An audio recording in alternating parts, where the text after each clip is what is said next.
Durante siglos, distintas sociedades han interpretado ciertas experiencias humanas desde el lenguaje de la fe, la cultura, el comportamiento o sensaciones de pérdida de control. Todas ellas han recibido explicaciones diferentes según la época y la comunidad que las observa.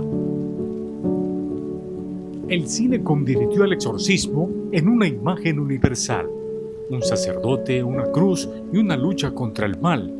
Pero fuera de la ficción, el tema es mucho más complejo. ¿Qué es realmente exorcismo? ¿Es exclusivamente católico? ¿Qué dice la Biblia? ¿Y Jesús realizó lo que hoy llamaríamos un exorcismo o una liberación? Como pastor de esta comunidad adventista de La Puntilla, para la iglesia, este tipo de eventos paranormales son tomados como una posesión demoníaca, en donde tu mente es totalmente tomada por el enemigo. No de manera involuntaria, es voluntaria. Cada ente, cada persona, a través de prácticas hechiceras, a través de lecturas de la carta, lecturas de Ouija, nosotros les estamos permitiendo al enemigo que se posesione en nuestra mente. Y ocurre todo lo que nosotros hemos venido comentando acerca de las cosas paranormales. La liberación es un acto espiritual que expulsa espíritus malignos por medio de la oración, por medio de la fe y sobre todas las cosas con el poder divino, el poder de Dios. Esa es la liberación. Y eso pues nosotros lo podemos ver en la palabra de Dios, que Jesús lo hacía. Cuenta la historia en el libro de Lucas capítulo 8, en la historia del endemoniado gadareno. Dice que este hombre vivía en lugares oscuros, ¿no? Y que nadie lo podía liberar, porque ese que lo encadenaba, le ponían cadena y no podía, y las arrancaba, y de repente se encuentran con Jesús, y miren lo que dice él: ¿qué tienes conmigo, Jesús, Hijo de Dios Altísimo? Te ruego que no me atormentes. Y Jesús le ordenaba al espíritu impuro que saliera del hombre, pues hacía mucho tiempo que se había apoderado de él, y lo ataban con cadenas y grillos, pero rompiendo las cadenas era impelido por el demonio a los desiertos. O sea, aquí nos damos cuenta qué poder tiene el enemigo con el ser humano. Pero cuando nosotros nos sometemos a Jesús, Jesús tiene doblemente poder liberarlo. Y lo liberó a este hombre de las cadenas del enemigo que tenía. Mi querido amigo, mi querido oyente, Dios también tiene el poder para poder liberarnos, para poder rescatarnos, para poder transformar nuestras vidas. Así que este hombre fue transformado, fue liberado por completo, y Jesús sigue haciendo grandes milagros en nuestras vidas, siempre y cuando nosotros lo busquemos, siempre y cuando nosotros lo aceptemos como nuestro Salvador. Él dice en su palabra: he aquí yo estoy a la puerta y llamo. Si alguno oye mi voz y abre la puerta, cenaré con él, vendré a él, cenaré con él y él conmigo. Apocalipsis 3:20. Qué lindas palabras. Dios te bendiga. Por esta razón, según la Iglesia Metodista e Iglesia Adventista, los dos términos no son sinónimos universales.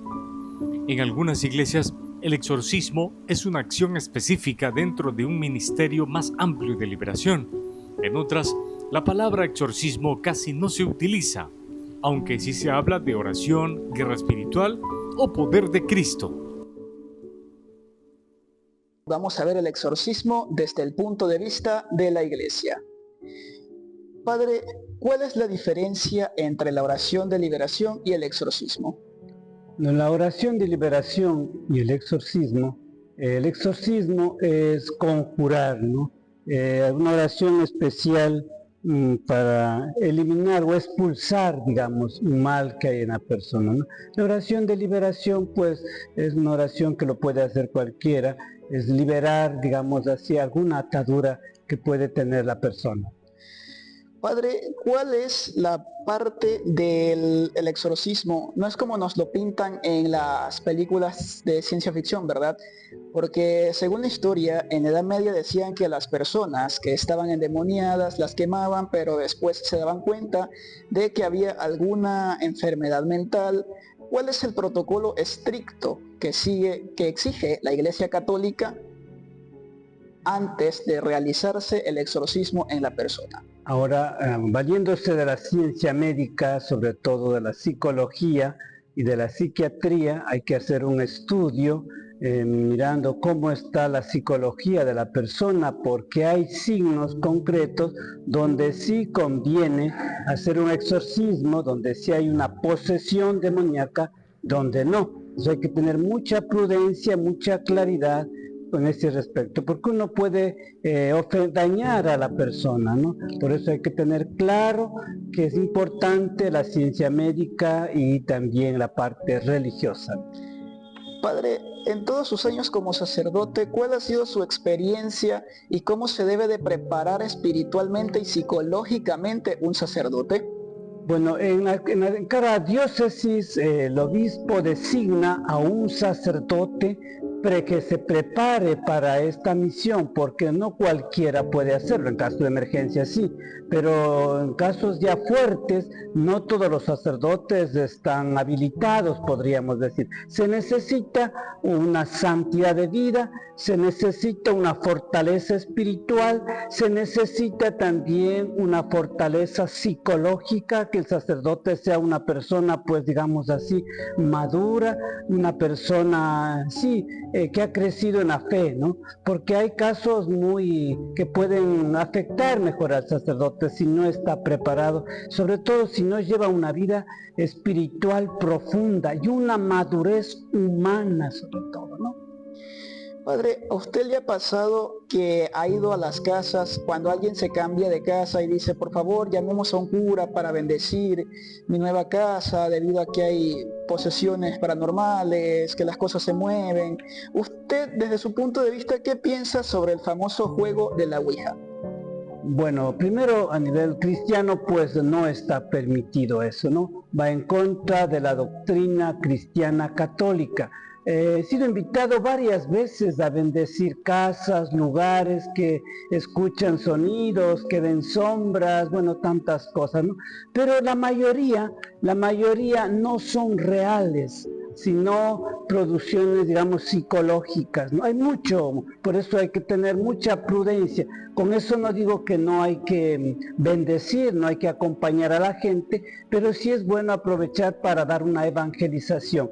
¿Qué hay detrás de fondo? ¿Qué hay en el fondo de esa situación? Por ejemplo, de ese ruido, de esa sombra. ¿Qué hay detrás de ello? Uno estudiando, acompañando, mira que hay más cosas que tratar. No solamente es el ruido como tal, no solamente es la sombra. Aunque hay el mal, hay posesión demoníaca, el mal existe. Nosotros no podemos negar una realidad. El mal existe y al mal hay que combatirlo con la fe, con la oración y sobre todo con esa fortaleza que nos da el Espíritu, ¿no? Padre, y aquí en el Ecuador, ¿qué dice usted con respecto al exorcismo y la liberación? ¿El exorcismo en realidad sí existe, sí funciona, o es solo como nos lo presentan en las películas de ciencia ficción? No, el exorcismo sí existe, está establecido dentro de la iglesia, ¿no? Por eso le había manifestado que cada diócesis tiene la obligación de tener un sacerdote preparado para esta función e incluso con unos estudios específicos que garanticen un trabajo pues saludable, un trabajo bueno, ¿no? Porque no se puede jugar aquí. Cuando no se hace con seriedad, se hace daño a la persona y no se puede jugar con los sentimientos, con los sufrimientos de la persona. En este aspecto hay que ser muy claro y muy serios, muy respetuosos. Por eso hay que estudiar, hay que mirar objetivamente, el caso, ¿no?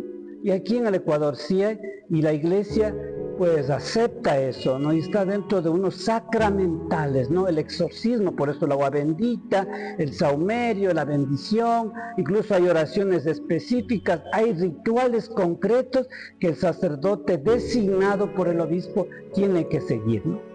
Entre lo que un texto relata, lo que una persona cree haber vivido y lo que la ciencia puede comprobar, queda una pregunta. Cuando una experiencia desafía nuestras explicaciones, ¿sabemos realmente que estamos observando o comenzamos a interpretarlo desde aquello que ya creemos?